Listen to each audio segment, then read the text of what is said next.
One area where American workers are still able to fit into the workplace is with our franchisees. There are hundreds of thousands. I think the number is about 700,000 Americans who have franchises. In other words, they have an opportunity typically in their hometown to take a restaurant franchise or some other franchise, and typically they work 12 hours a day for many years, and often it's a family working that long for many years, and it's a way that you can still live in your own community and work in your own community and be reasonably independent and move your way into the middle class. Now, in my way of thinking, the prior administration's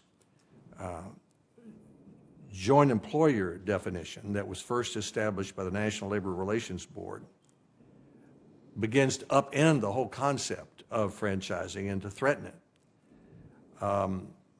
making it more likely that a large company would decide not to have franchises but just own all the stores itself. So a restaurant company that had 800 restaurants, for example, instead of having 700 franchises, might just say under the broad joint employer definition that's in the NLRB and that seems to be spreading in the Department of Labor, it makes more sense for the parent company to own it, depriving hundreds of thousands of Americans a chance to be a franchise owner.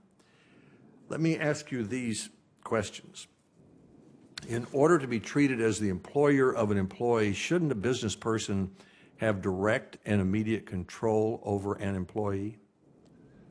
That is one of the traditional criteria, Senator.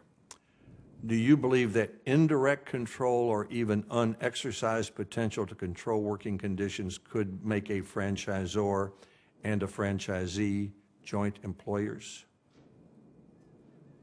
That would be an untraditional approach.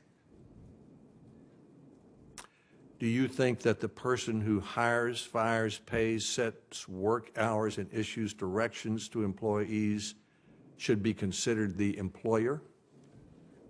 I'm sorry, that hires, fires? Hires, fires, pays, sets work hours, and issues directions to employees should be considered the employer.